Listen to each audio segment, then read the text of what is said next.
आरो मोनसे देरगाथाव बाथ्रा दिनैनि जोंनि बे कसुगाव पार्टी अफिसनि लांगोनायाव खुंनाय जे मोनसे कर्मी सभा दलनि बे सभायाव इउपिपिएल दलनि टटेल 1150 जन गिदिर गिदिर नेता कर्मीफ्रा इउपिपिएल दलखौ नागारनानै बिपिएफआव जइन जाफैदों आरो बे मोनसे जोंनि थाखाय गिदिर एचिभमेन्ट कसुगाव समष्टिनि सिङाव थानाय बे 1135 जन मानसिफ्रा दिनै जोंनि बिपिएफआव हाबफैनाया इउपिपिएलखौ नागारनाया थारैनो बिपिएफनि शक्तिखौ आरोबाव बिराद मोनसे गोख्रोंसिन जानायनि थाखाय बेहाय बिथांमोनहा हेफाजाब खालामबाय आरो बिथांमोन फैनायनि उनाव इउपिपिएल हान्जाया कसुगावआव दिनैहाय लाथिख' जाबाय होननानै जों बुंनो हायो।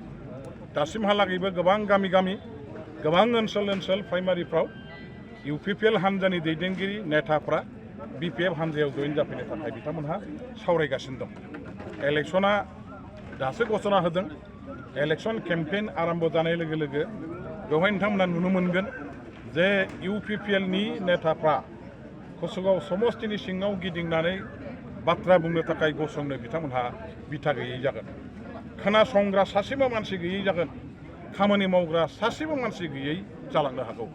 गतिके दिनै जों खावलायगोन कसुगाव समष्टिनि सिङाव थानाय जेसेबां इउपिपिएलजों लोगोसे गुबुन गुबुन दल खालामबाय थादों बिथांमोनहा थाबैनो नैबे सम थानाय समाव जाहाथे बिपिएफ हान्जायाव जगदान जाफैयो आरो बिथांमोनखौ जों सन्मान सहकारै जोङो बरायगोन बजबनानै लागोन आरो बिथांमोननो खामानि मावनायनि जायगाखौ जों खालामनानै होगोन।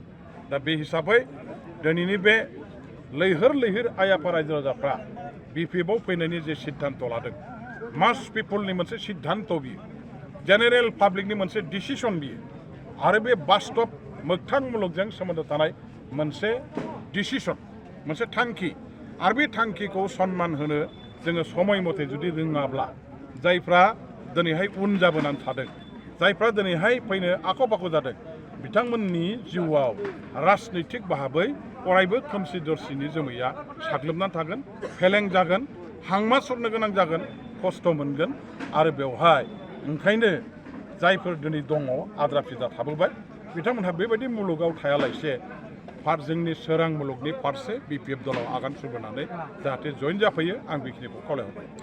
चन्दना बिपिएफ दलखौ गारनानै माब्लाबाबो सोलिनो हानाय सासे नेता होननानै आं साना। चन्दन ब्रह्मआ सासे बिराद गोरों मानसि असम्भब आखा फाखा बुद्धियक मानसि बियो। बिथाङा सासे बिराद डिप्ल'मेटिक मानसि आरो बिथाङा बिटिसि सोरजिनायाव जागायजेननायनिफ्राय शून्यनिफ्राय 100सिम गासैयावबो दंखाजोबो। बिथांमोननि आखा फाखा सावरायनाय बिथांमोननि आखा फाखा दैदेननायनि थाखायनो जोङो बिटिसिखौ भारत गभर्नमेन्टनिफ्राय बिख'ना लानो हादों। बिटिसिखौ गोख्रोङै सरकार दानानै डेभेलपमेन्टनि रैखाथिनि आइ आफाफोरनि गासैबो गांनाय उखैनाय जोंनि ओनसोलनि जेंना जेंनाफोरखौ फोजोबस्रांनानै मोनसे डेभेलप बिटिसि दानायनि जे हाबाफारि एजेन्डाखौ चन्दन ब्रह्म बिथांमोननि दैदेननायजोंनो टीम हाग्रामा महिलारि हिसाबै बिथांमोनहा मावबोदों आरो बेबायदि सासे आखा फाखा रोंगौथि गोनां सासे डिप्ल'मेटिक कूटनैतिक गोरों बेबायदि नेताया दिनैहाय इउपिपिएल दलखौ माने बिपिएफ दलखौ नागारनानै बबेबा इउपिपिएल दल बबेबा गुबुन दलाव थांनानै माब्लाबाबो खामानि मावनाया बिथांमोननि थाखाय सम्भब नङा। बिथांमोननि परिबेसा बेहाय खुनुदिन मेनेज जाया एडजास्टमेन्ट जाया। एकमात्र बिपिएफ हान्जायाल'नो बिथांमोननि थाखाय बै गासैबो परिबेसखौ नायनानै खामानि मावनायनि उपयुक्त प्लेटफर्म आरो बे उपयुक्त प्लेटफर्मखौ दिनै बिथाङा गनायनानै लाफिननानै जइन जाफैफिनथों आं बेखौ हास्थायो आरो बिथांखौ आं खावलायहरगोन जाहाथे बिपिएफआव जइन जाफैयो।